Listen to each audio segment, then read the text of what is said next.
우리나라 속담에 부모, 자녀에 대한 속담들이 아주 많이 있습니다. 그 중에 무자식이 상팔자다라는 말도 있고요. 가지 많은 나무 바람 잘 날이 없다라는 말도 있죠. 또 내리사랑은 있어도 올리사랑은 없다. 그런 말도 있습니다. 또 딸 셋을 여의면 기둥뿌리가 뽑힌다. 그런 말도 있습니다.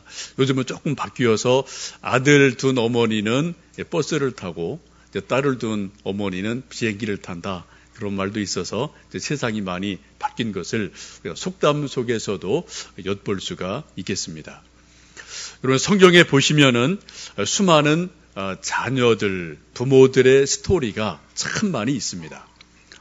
좋은 모습으로 소개된 것도 있고 또 안타까운 모습으로 소개되는 것도 많이 있습니다.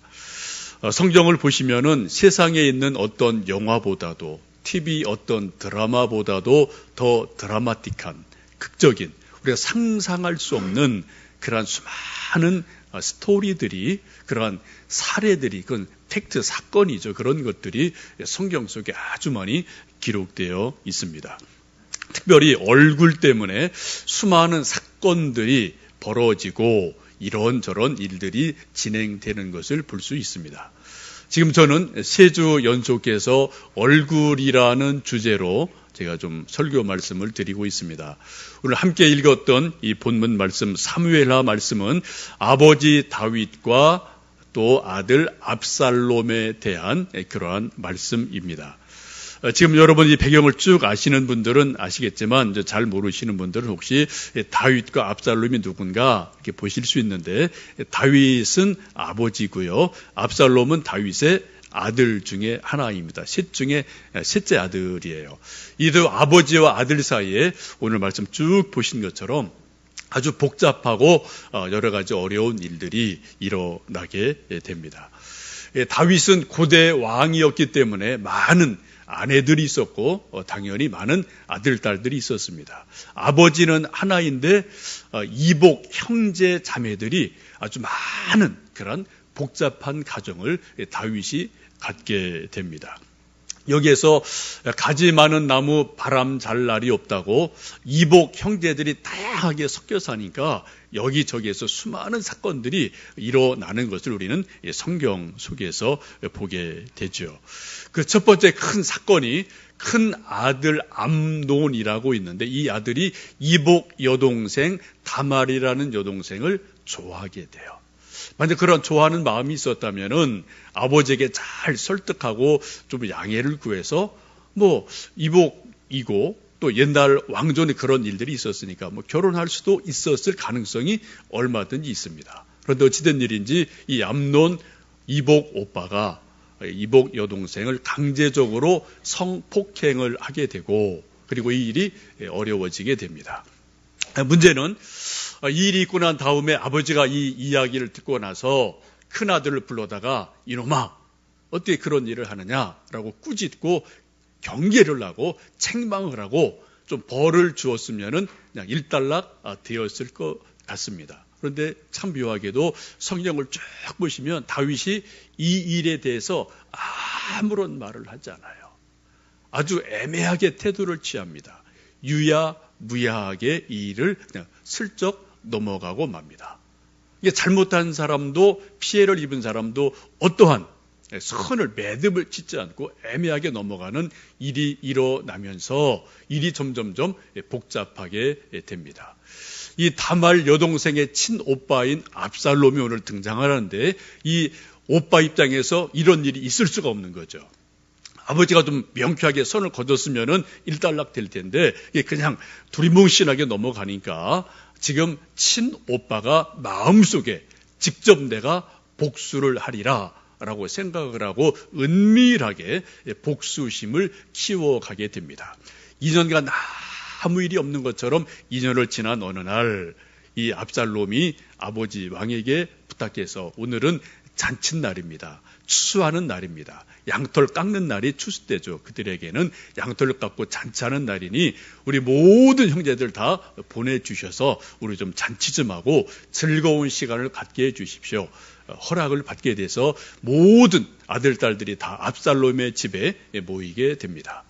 잔치가 막 무르익었을 때 음식을 먹고 포도주를 먹고 막 흥겨운 그 시간에 압살롬이 미리 준비했던 자객들을 풀어놓고 이 큰형 암논을 죽이는 그러한 살인 사건이 일어나고 맙니다.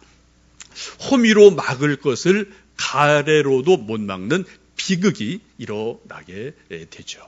그래서 처음에는 어떤 이복 여동생에 대한 성폭행의 문제도 큰 거지만 이것이 매듭이 되지 않으니까 더 큰 비극으로 이게 커져서 결국은 이복 형을 죽이는 그런 살인의 문제까지 일어나게 됩니다. 이 일을 벌인 압살롬이 더럽 겁이 나서 이제 왕에게 또 책망받을 것이 겁이 나서 자기의 외갓집인 이웃 나라 그술 왕에게로 도망을 가서 정치적인 망명 생활을 하게 됩니다. 이렇게 약 2년의 세월이 흘러가게 됩니다. 세월이 약인지 이제 다윗의 마음도 조금은 뭐 아들에 대한 그런 그리움이 생기고 죽은 녀석은 죽은 거고 또 산아들은 산아들이고 이런 마음이 생기고 또 10손가락 깨물어서 안 아픈 손가락이 없으니까 또 살아있는 이 녀석도 뭐 어떻게 잘 지내나 그런 치근한 마음이 생기게 됩니다. 이런 기류를 눈치를 챘던 다윗의 가장 최측근인 요압이라는 장군이 있는데 이 요압 장군이 이것을 눈치를 채고 그리고 왕을 잘 설득을 해서 다윗 왕이시여 이거 어떻게 하겠습니까? 이미 뭐 일이 이렇게 된 것 어떻게 다시 압살롬을 좀 데리고 오도록 허락해야 되지 않겠습니까? 설득을 해서 드디어 왕이 허락을 합니다. 그러면은 이제 압살롬을 돌아오게 해도 좋다라고 귀국 명령을 내리게 됩니다. 2년 만에 아들이 도망을 갔다가 아버지의 정치적인 사면을 받고 귀국을 하게 돼요. 근데 문제는 아버지가 돌아와도 좋다라고 허락을 하고 나서 막상 자기 아들 압살롬이 돌아오자 이 아들의 얼굴을 봐주지 않았다는 겁니다. 오늘 성경 말씀 보시면은 그렇게 말씀하죠. 우리 23절, 24절 말씀을 함께 읽습니다. 요압이 일어나 그슬로 가서 압살롬을 데리고 예루살렘으로 오니 왕이 이르되 그를 그의 집으로 물러가게 하여 내 얼굴을 볼 수 없게 하라 하매 압살롬이 자기 집으로 돌아가고 왕의 얼굴을 보지 못하니라. 지금 2년 만에 겨우 설득을 해서 아버지가 마음을 풀고 그럼 이제 아들 돌아와도 좋다라고 허락을 했어요. 근데 고국으로 돌아왔습니다. 근데 어떻게 해요? 근데 막상 돌아왔는데 아버지 다윗 왕이 아들의 얼굴을 외면한 거예요. 궁궐로 들이지를 않습니다. 얼굴을 보지 않고 그냥 집으로 돌아가서 집에 있게 해라 라고 외면을 하는 그러한 일이 일어나게 됩니다. 압살롬의 입장에서는 아주 어려워지는 거죠. 아버지가 나를 용서한 건가 용서하지 않은 건가 혼란 속에 빠져들게 됩니다. 그리고 찜찜한 마음으로 자기 집에서 오랜 세월을 거하게 됩니다. 여러분 우리 인간들은 얼굴을 가진 존재이기 때문에 서로 얼굴을 보고 이야기를 하면 오해가 풀릴 수도 있고 또 일이 풀려질 수도 있어요. 근데 어떤 미움이나 오해가 뭐가 있을 때 얼굴을 아예 안 보면 일이 점점점 복잡해지는 일들이 우리 모두에게는 있게 됩니다. 지금 다윗과 압살롬 아버지 아들 사이에 이러한 일들이 일어나는 그러한 것을 발견하게 됩니다. 이런 비슷한 일들은 우리 국가 조선 역사에도 보면은 찾아볼 수 있죠. 여러분 잘 아시는 영조와 사도세자가 그런 이야기입니다. 우리가 대략 그 스토리를 알죠. 하여튼 아버지의 기대치에 자기 아들이 세자가 기대치를 채워지지 못했어요. 자꾸 어긋난 길을 걸어갑니다. 그러니까 자꾸만 아버지가 아들 얼굴 보는 게 싫어요. 보기가 싫어요. 그래서 자꾸 잔소리라고 꾸지람을 하죠. 그러니까 또 아들도 아버지 얼굴 보는 게 부담스러워요. 자꾸만 얼굴 보는 횟수가 점점점 줄어들게 됩니다. 나중에는 아들이 이제 또 어떻게 해요? 약자니까 아들이 아버지 얼굴을 보고 싶어도 이제 어느 순간 지나니까 아예 아버지가 얼굴을 안 봐줍니다. 아들 얼굴을 아예 그냥 외면해버리고 말죠. 그런 것들이 점점 복잡하게 일들이 커지면서 나중에는 우리가 아는 것처럼 뒤주 사건이 일어나게 돼요. 자기가 낳은 아들을 아버지가 친아들을 뒤주에 가둬놓고 굶겨 죽이고 한여름에 쪄 죽이는 그런 비극이 일어나는 것을 우리 몇백 년 전에 우리나라 역사에 그런 일이 있지 않았습니까? 여러분, 그런 비슷한 일이 지금 성경 속에도 일어나고 있어요. 누가요? 가장 위대하다고 말하는 다윗 왕에게도 그러한 비극이 일어나는 것을 우리가 보게 됩니다. 우리 사람은 얼굴을 가진 존재입니다. 하나님이 우리 모두에게 이런 모습, 저러한 모습, 얼굴을 주신 이유가 뭘까요? 서로 얼굴 바라보라는 거예요. 이쁘든 밉든 서로가 얼굴을 바라볼 때 그때 말이 통하고 이러한 저러한 이야기들이 통하게 되고 문제들이 풀려갈 수 있음을 보게 됩니다. 여러분, 얼굴을 점점 안 보면은 점점 마음도 멀어지고요. 점점 정도 식게 되는 것이 우리 인간이죠.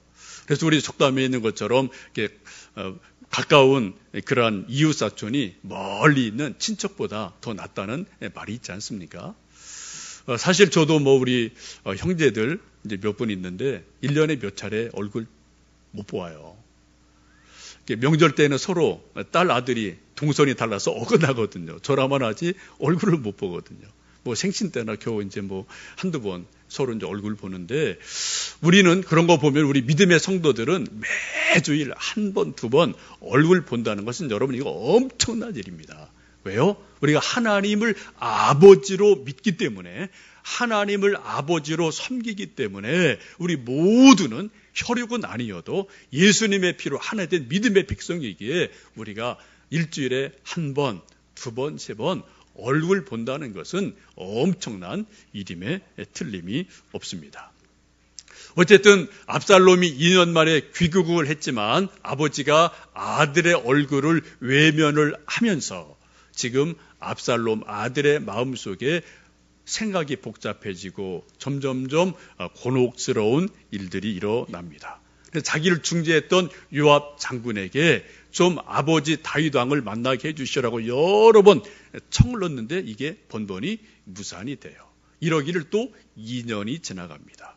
외국에서 2년, 고국에 돌아와서 2년을 지나도록 아버지가 아들의 얼굴을 만나주지를 않는 그런 답답한 일이 일어납니다. 여러분, 그 말씀이 지금 28절에 있죠. 28절 말씀을 읽어보십니다. 압살롬이 이때 동안 예루살렘에 있으되 왕의 얼굴을 보지 못하였으므로, 그래서 압살롬이 너무 답답해서 하나의 꾀를 만들어냅니다. 보니까 압살롬의 밭과 요압 장군의 밭이 이렇게 붙어 있어요. 지금 볼이 막 추수할 때가 됐습니다. 그래서 아무리 말을 해도 요압 장군이 또 자기를 외면하니까 어떻게 자기 보리밭에다가 불을 찔렀더니 불이 다 넘어 들어가서 요압 장군의 발까지 다 불이 붙는 그러한 일이 일어나게 됩니다. 이 소식을 들은 요압 장군이 급히 달려와서 왜 우리 보리밭에 불을 찔렸냐라고 책망을 하게 되죠. 그때 어떻게 해요? 아니, 우리 밭에 불 질렀는데 바람 때문에 넘어간 것 같아요. 미안해요. 라고 하면서 하는 말이 뭡니까? 당신이 나를 아버지를 설득해서 고국에 돌아오게 했는데 또 2년이 지나도록 왜 내 얼굴을 아버지가 안 봐주느냐? 당신이 왜 나를 불렀느냐? 차라리 이랬다면은 차라리 그냥 구슬당해서 외갓집에서 그냥 있는 것이 더 낫지 않았겠느냐? 내가 정말 죄가 있다면 나를 차라리 죽이는 게 낫지 않느냐? 내가 너무 괴롭다. 라고 하소연하면서 요압에게 또다시 청을 하게 됩니다. 이런 말을 들은 요압이 일리가 있죠. 그래서 다윗 왕을 간곡하게 설득해서 4년 만에 아버지와 아들의 만남이 이루어지게 됩니다. 그 말씀이 33절에 있는 말씀이죠. 이렇게 말씀합니다. 요압이 왕께 나아가서 그에게 아뢰매 왕이 압살롬을 부르니 그가 왕께 나아가 그 앞에서 얼굴을 땅에 대어 그에게 절하매 왕이 압살롬과 입을 맞추니라. 4년 만에 드디어 아들이 아버지 얼굴을 보는 일이 일어나게 됩니다. 서로 입을 맞췄다는 것은 유대인들의 인사하는 그런 방법이죠. 우리식으로 말하면 얼굴에 엄마 아빠가 아이들 얼굴에 뽀뽀를 해주는 그러한 일이 일어난 겁니다. 근데 여러분 이 말씀을 쭉 읽어보시면은 지금 4년 만에 다윗이 아들 압살롬을 만나서 인사를 받고 얼굴에 뽀뽀를 해주는데 그 마음에 따스한 마음으로 온기로 용서한 마음으로 아들의 얼굴에 지금 키스를 해주고 있을까요? 아니면 아직도 마음에 냉랭한 마음이 있어서 그 아들의 얼굴에 키스를 해주고 있을까요? 어느 쪽입니까? 그러면 성경 보시면 어떻게 흘러가죠, 흐름이? 지금 아버지가 아들을 만나는데 마지못해 만나는 거예요. 어거지로 만나는 거예요. 그리고 아버지의 마음속에 아들에게 얼굴에 뽀뽀는 해주지만은 그 마음에 온기가 없어요. 그 마음에 사랑이 없어요. 그냥 형식적으로 뽀뽀를 해주고 키스하는 그러한 모습을 이 말씀 속에서 보게 됩니다. 여러분, 다윗만 그러나요? 아니요. 저나 여러분도 이런 일들은 거의 매일 반복되는 일들입니다. 우리 집에서 부부간에 또 부모 자식 간에 좀 어떤 때는 막 너무 이쁘고 너무 사랑스러워서 얼굴에 막 뽀뽀를 해주고 안아줄 때가 있지만 어떤 때는 애들 얼굴을 우리가 외면할 때 있거든요. 저도 아직 애들이 어리기 때문에 이런저런 일들이 많이 있어요. 어떤 때는 제가 일부러 문 두드리고 가서 애들한테 뽀뽀해 주려고 하면 애들이 문 잠그고 안 열어줄 때 있고요. 또 저도 어떤 때는 애들이 저 찾아와도 제가 그냥 가만히 없는 척하고 가만히 있을 때도 있어요. 왜요? 저도 인간이기 때문에 마음이 부드러울 때가 있고 냉랭할 때 이건 다 누구나 다 마찬가지죠. 이건 우리 모든 사람이 집에서 매일매일 반복해서 겪고 있는 우리의 일상 생활이기도 합니다. 안타까운 것은 4년 만에 아버지와 아들이 만나는데 진정한 화해가 없었어요. 용서가 없었어요. 다윗의 마음속에 아버지의 마음속에 아들을 안아주고 얼굴에 키스를 하는데 따사로운 마음이 아니라 온기 있는 마음이 아니라 형식적으로 그 얼굴에 키스를 하게 됩니다. 여러분, 아들이 이것을 알까요? 모를까요? 귀신같이 알죠. 그죠? 귀신같이 알아요. 우리 인간은 영적인 존재이기 때문에 부모가 아이들에게 뽀뽀해 줄 때, 안아줄 때, 정말 나를 사랑해서 안아주는구나. 이것과, 그냥 우리 엄마 아빠가 그냥 안아주는구나. 그 온도차를 우리 애들은 귀신같이 합니다. 우리도 알아요. 그것을 압살롬이 몰랐을까요? 알았습니다. 만약에 아버지 다윗이 정말 따사로운 마음으로 아들을 안아주고 그 얼굴에 키스를 했다면 우리가 그 다음에 있는 사무엘하 15장 이하의 사건은 일어나지를 않습니다. 15장 이하의 말씀이 무엇입니까? 그 일이 있은 이후에 압살롬이 마음속에서 반역을 꿈꾸게 됩니다. 4년간 은밀하게 군사를 모으게 돼요. 4년 지난 어느 날 아버지를 향해서 칼을 빼들고 다윗을 죽이자고 지금 군사를 일으키고 반란을 일으킨 일이 일어나거든요. 압살롬이 이런 걸 잘하는 사람 같아요. 형 죽일 때도 2년간 가만히 있었어요. 그러다 준비를 다 하고 나서 형제들 다 불러놓고 자기 큰형을 딱 죽입니다. 다시 돌아왔죠. 그리고 아버지에게서 진정한 용서를 받지 못한 압살롬 속에 또다시 반역의 마음이 꿈꾸면서 아무 일이 없는 것처럼 4년을 은밀하게 지내고 군사를 다 모아놓고 때가 되자 칼을 들고 아버지를 향해서 반란을 일으키는 것이 압살롬의 모습이고 그 마음인 것을 보게 됩니다. 여러분, 이 아들의 반역으로 인해서 다윗이 맨발로 머리를 다 풀어헤치고 옷을 다 그냥 엉터리로 입고 그리고 감람산 그 돌산을 울면서 도망가는 것이 성경 속에 기록이 되어 있습니다. 광야로 도망가고 처절하게 도망간 그 다윗이 광야에서 하나님 저를 좀 도와주십시오. 제 원수들을 좀 멸해 주십시오라고 처절하게 절규하면서 지은 시편이 시편 3편입니다. 시편 3편의 그 표제 제목이 그거예요. 다윗이 그 아들 압살롬을 피할 때 지은 시라고 성경은 기록되어 있습니다. 여러분, 아버지와 아들 사이에 건너지 못할 강을 건너게 되고 결국은 아들이 아버지를 향해서 칼을 빼드는 그러한 일들이 일어나게 됩니다. 결국 이 반란이 일어나서 결국 전투가 밀고 밀리는 일들이 일어나서 결국은 요압 장군에 의해서 진압이 되어지고 압살롬이 죽임을 당하게 됩니다. 이 소식을 들은 다윗이 뒤늦게 내 아들 압살롬아, 내 아들 압살롬아, 차라리 내가 죽었더라면 좋았을 것을 하고 통곡하지만 이미 시간은 다 지나가고 때는 늦은 때가 되어집니다. 결국 그처럼 마음속에 사랑하고 품었던 그 아들을 반란과 진압으로 인해서 잃게 되는 아픔을 다윗이 갖게 되죠.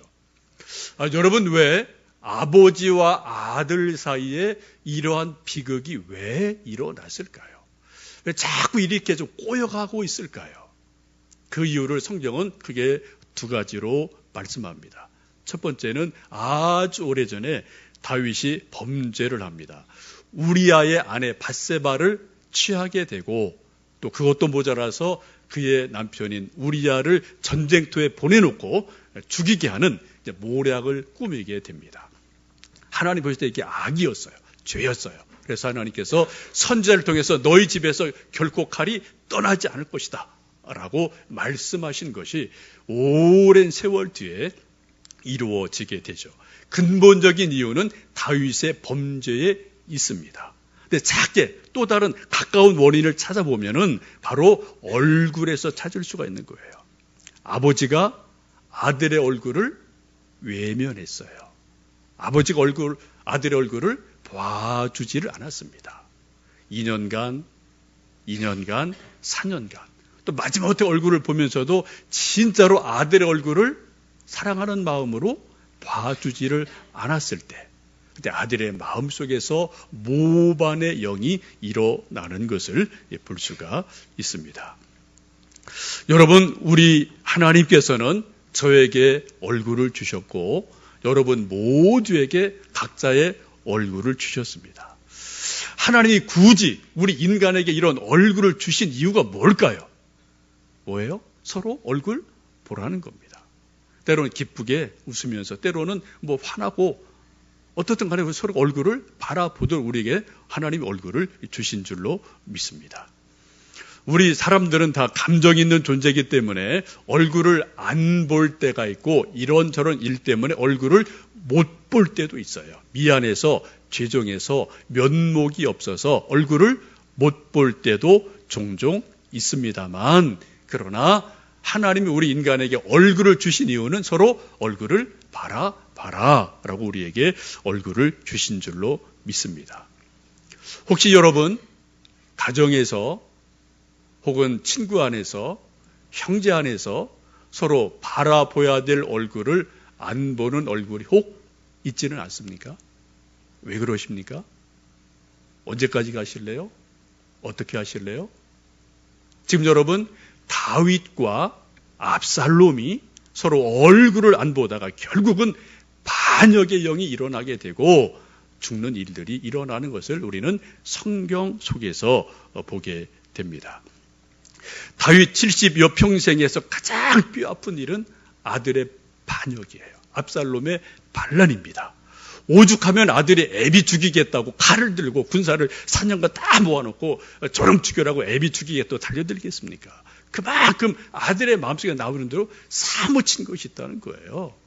아버지에게 용서받지 못한 그러한 아픔이 아들에게 있음을 성경은 말씀하고 있습니다. 그 이유가 뭐라고요? 얼굴 안 봐준 거예요. 얼굴 안 본 거예요. 그럼 얼굴 안 보는 것은 그렇게 단순한 일이 아닙니다. 그 속에는 엄청나게 많은 숨겨진 것들이 그 속에 있음을 우리가 성경 속에서 보게 됩니다. 여러분, 얼굴 보고 안 보고가 작은 일이 아님을 기억하시고 우리 얼굴을 서로가 믿음으로 사랑으로 긍휼로 바라보시는 귀한 은혜가 있기를 주님의 이름으로 축복합니다. 여러분, 성경을 보시면 서로 얼굴을 볼 수 없는 또 다른 형제가 소개가 되죠. 누굽니까? 에서와 야곱이에요. 여러분, 이 말씀 너무나 잘 아는 말씀입니다. 야곱이 꾀가 많은 사람이고 좀 에서는 단순한 사람 같아요. 그래서 형의 장자권을 얻기 위해서 형이 한참 배고플 때 그 타이밍을 노려서 팥죽 한 그릇 딱 형한테 주고 형 이거 줄 테니까 장자권 주시오 라고 속여서 결국은 장자권을 취하게 됩니다. 이 단순한 에서가 나중에 이것을 알게 되죠. 그리고 화가 나서 이놈 죽인다고 막 달려들 때 그때 야곱이 외갓집으로 도망을 갑니다. 20년의 세월이 흘러갑니다. 세월이 흘러도 이 분노가 가시지 않죠. 어쩔 수 없이 다시 또 야곱이 집으로 돌아오게 됐을 때 약복강에서 하나님이 야곱에게 기도를 시키십니다. 왜요? 형이 20년이 지났는데 한 일이 뭡니까? 동생 야곱 죽이려고 400명의 군사를 조련하고 칼을 갈고 있던 게 에서의 한 일이거든요. 동생이 온다 그러니까 400명 군사를 쫙 몰고 가서 칼 들고 이놈 와봐라 라고 지금 기다리고 있다는 소식을 전해 듣고 나서 야곱이 요단강을 건너지 못하고 홀로 남아서 그때 처절하게 하나님 앞에 밤을 새며 기도하는 것이 약복강의 기도입니다. 어쩌면 많은 사람들은 우리도 약복강 같이 기도합시다 라고 말하는데 여러분, 약복강의 기도 그렇게 단순한 기도가 아닙니다. 거기는 엄청나게 많은 스토리가 있는 거고요. 거기는 정말 깊은 인간의 고민이 있고 하나님의 섭리가 있고 하나님의 이끄심이 있는 정말 기도 중에 가장 중요한 기도가 제가 볼 때는 약복강의 기도입니다. 여러분, 이 형 에서와 동생 야곱의 얼굴을 못 본 지가 20년이 됐어요. 서로 얼굴을 볼 면목도 없고 또 봐주기 싫은 얼굴이에요. 그런 복잡한 것이 이 두 형제 간에 있습니다. 네, 여러분 어떻게 했습니까? 결국은 약복강에서 야곱이 밤을 새며 천사와 씨름하며 기도하다가 그 기도의 끝에 뭐라고 고백합니까? 분이엘, 내가 하나님의 얼굴을 배웠다라고 신앙을 고백을 해요. 그리고 하나님의 얼굴을 뵙고 나서 형 보고 나서 하는 말이 내가 형의 얼굴을 보니 하나님의 얼굴을 뵙는 것 같습니다 라고 말하며 20년 만에 두 형제가 얼굴을 보고 서로 끼어안고 화해하는 모습을 우리는 말씀 속에서 봅니다. 여러분, 이 약복강의 기도 중에 놀라운 진리가 있어요. 우리 모든 사람은 저나 여러분이나 너나 할 것 없이 우리 모든 인간은 감정의 존재이고 살아있는 연약한 존재이기 때문에 어떤 때는 어떤 얼굴이 이뻐 죽을 것 같아요. 안 보면 못 살 것 같이 이렇게 이쁠 때가 있어요. 근데 또 어떤 때는 그 얼굴이 그렇게 미울 때가 있어요. 보면 못 살 것 같아요. 그런 게 우리 인간입니다. 여러분 안 그러세요? 저도 그래요. 여러분도 그래요. 성경인물 다 그랬습니다. 우리가 그런 연약한 존재인 것을 성경은 말씀을 하죠. 여러분, 우리 하나님이 우리 인간에게 얼굴을 주신 것은 고우면 고운 대로 미우면 미운 대로 서로 얼굴을 바라보도록 우리에게 얼굴을 주신 줄로 믿습니다. 근데 그것이 어떻게 해요? 분이엘의 체험, 하나님의 얼굴을 뵐 때 그때 비로소 그런 것들이 가능한 것을 성경은 분명하게 말씀하고 있습니다. 여러분, 믿음이 뭘까요? 믿음이 뭡니까? 믿음을 쉽게 말씀드리면 사람 얼굴 보는 눈을 자꾸 하나님 얼굴 보는 쪽으로 돌리는 게 믿음 생활이에요. 우리 교회 제가 전체 표어를 영성, 치유, 선교라고 계속 제가 말씀하고 주부에 늘 기록을 하고 있어요. 여러분, 영성이 뭡니까? 한마디로 말씀드리면 분이엘 체험이에요. 하나님 얼굴 뵙는 게 영성의 모든 것입니다. 이거 되면은 치유가 돼요. 회복이 돼요. 하나님의 얼굴을 뵙지 못하고는 아무리 고운 얼굴, 아무리 이쁜 얼굴도 1년 지나면, 2년 지나면 또 늙게 마련이고 또 보기 싫을 때가 있게 마련입니다. 그게 우리 인간이거든요. 그러나 우리가 하나님의 얼굴을 명확하게 보면, 분이엘 체험을 분명하게 하면은 어떤 얼굴인지 우리가 아름답게 볼 수 있어요. 하나님의 얼굴로 보는 그런 놀라운 눈이, 놀라운 그런 은혜가 우리 속에서 임하게 되게 됩니다. 여러분, 기도 열심히 하죠? 여러분, 기도가 여러분 뭡니까? 그냥 눈 감는 게 기도입니까? 지금 눈 감은 분 계시는데 지금 기도하고 계시나요? 여러분, 기도가 눈 감는 거 아니잖아요.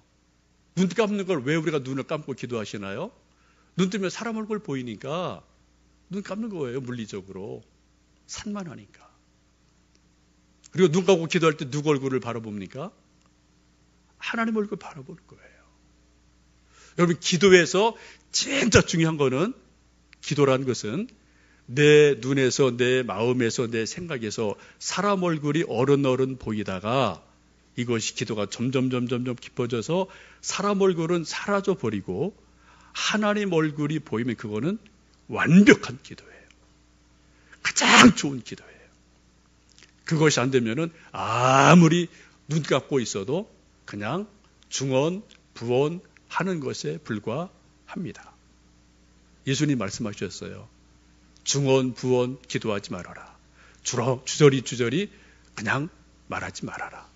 뭐라고요? 기도라는 것은 사람의 얼굴을 바라보는 내 눈이, 내 마음이, 내 생각이, 기도가 점점 깊어지면서 하나님을 의지하고 바라보면서 누구 얼굴이 보인다고요? 사람 얼굴은 다 사라져버리고 오직 한 분, 하나님의 얼굴만 보이는 일이 일어날 때, 그때 기도가 진짜 기도인 것을 여러분 기억하시면 좋겠습니다. 성경에는 수많은 기도가 소개되어 있어요. 그 기도 가운데 가장 좋은 기도는 예수님이 친히 가르쳐 주신 주 기도입니다. 이것은 완벽한 기도예요. 이 이상 더 좋은 기도 없어요. 여러분, 기도가 잘 안 되시면은 고민하지 마시고요. 주 기도를 천천히 묵상하면서, 생각하면서 천천히 외우시면 됩니다. 그리고 거기에다 여러분의 생각을 이렇게 조금 살을 붙이시면 돼요. 그럼 그게 완벽한 기도예요. 더 이상 좋은 기도는 이 세상에 없습니다. 두 번째 좋은 기도가 뭐냐? 저는 개인적으로 야곱의 약복강의 기도라고 저는 굳게 믿어요. 왜요? 하나님의 얼굴을 뵙거든요. 여러분, 약복강의 기도를 여러분 깊이 보셔야 돼요. 깊이 묵상하셔야 됩니다. 그리고 사모하셔야 됩니다. 하나님, 저도 야곱처럼 분이엘 하나님의 얼굴을 뵙는 그런 기도를 좀 체험하게 해주세요 라고 여러분 기도하시면 좋겠어요. 저도 역시 마찬가지고요. 기도를 여러분 1시간, 2시간 하는 건 문제 아니라니까요. 여러분 1시간을 해도 우리 기도가 정말 집중이 되고 하나님께로 뜨겁게 향하게 돼서 내 눈에서, 내 생각에서, 내 마음에서 이런저런 사람의 얼굴이 어른거리다가 그것이 다 사라지고 오직 하나님의 얼굴만 뵌다면 그 기도는 가장 좋은 기도임에 틀림이 없거든요. 그것을 야곱이 지금 약복강에서 체험을 했고 그 고백을 일컬어 말하기를 분이엘, 내가 하나님의 얼굴을 배웠다라고 고백하는 것을 보게 됩니다. 우리 사람들은 여러 가지 힘으로 삽니다만 크게 두 가지 힘으로 사는 것 같습니다. 하나는 사랑의 힘, 우리 또 한국 사람은 또 정의라는 힘으로 살지 않나 싶습니다. 우리 한국인의 정서에 있어서 사랑이라는 말보다는 정의라는 단어가 훨씬 더 깊은 그런 의미를 우리에게 주곤 합니다. 우리가 하는 말이 미운 정, 고운 정, 다 들었어 라는 말을 우리가 이렇게 저렇게 이야기할 때가 있어요.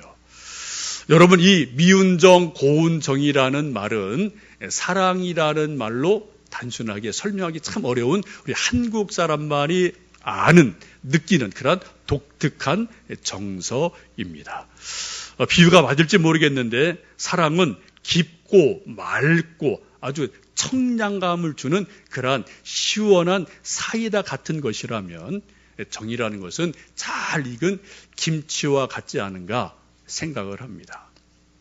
여러분, 김치를 보시면은 배추 속에다 소금 뿌리죠, 고춧가루 뿌리죠, 뭐 액젓 쏟아붓죠, 이거저거 막 섞어놓죠, 그죠? 이게 엉망이 된 거예요. 막 뒤죽박죽이 된 거예요.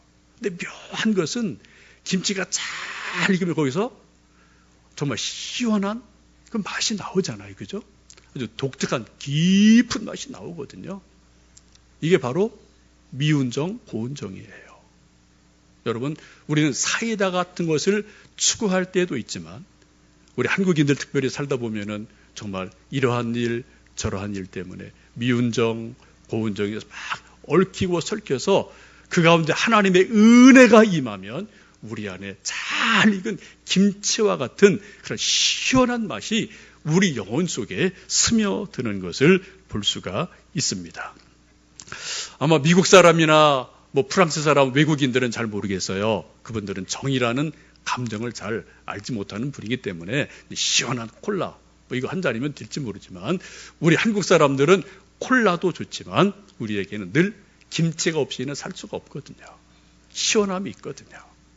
여러분, 우리 한국 사람들은 제가 볼 때 그런 의미에서 우리 한국의 그리스도인들은 믿음으로 살지만 또 아가페의 사랑으로 살지만 동시에 미운정, 고운정이 하나님 앞에서 곰사가서 아름다운 모습으로 발효된 모습으로 서로가 믿음 생활을 한다고 저는 믿습니다.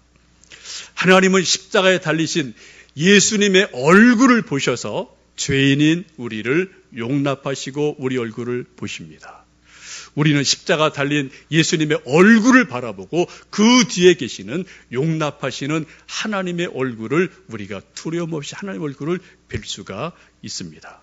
우리 믿음으로 하나님의 얼굴을 뵙고 이 자리에 있습니다. 또 동시에 우리는 아가페의 사랑으로, 십자가 사랑으로 우리 주님 앞에 경건하게 예배를 드립니다. 인간적으로는 우리가 그러한 사랑을 무한하게 받은 우리들이 정말 미운정, 고운정이 다 들어서 하나님의 은혜 속에서 우리 안에서 또 다르게 익어가는 하나님의 사랑으로, 하나님의 은혜로 서로의 얼굴을 바라보며 서로를 사랑하고 격려하는 것이 우리 한국 그리스도인들의 믿음의 모습인 줄로 압니다. 성경을 보시면 그게 얼굴에 대해서 두 개의 모델이 있습니다. 하나는 다윗과 압살롬의 모델이 있어요. 또 하나는 에서와 야곱의 모델이 있습니다. 여러분, 어떤 모델을 선택하기를 원하십니까? 선택은 우리 모두의 각자에게 있습니다. 주님, 우리에게 긍휼을 베푸셔서 저에게, 우리 모두에게 야곱과 에서와 같이 하나님의 얼굴을 뵙고 그 하나님의 얼굴을 뵌 그 눈으로 또 형을 보고 동생을 보면서 서로가 사랑으로 열매를 맺는 놀라운 은혜가 우리 안에 넘쳐나기를 주님의 이름으로 축복합니다.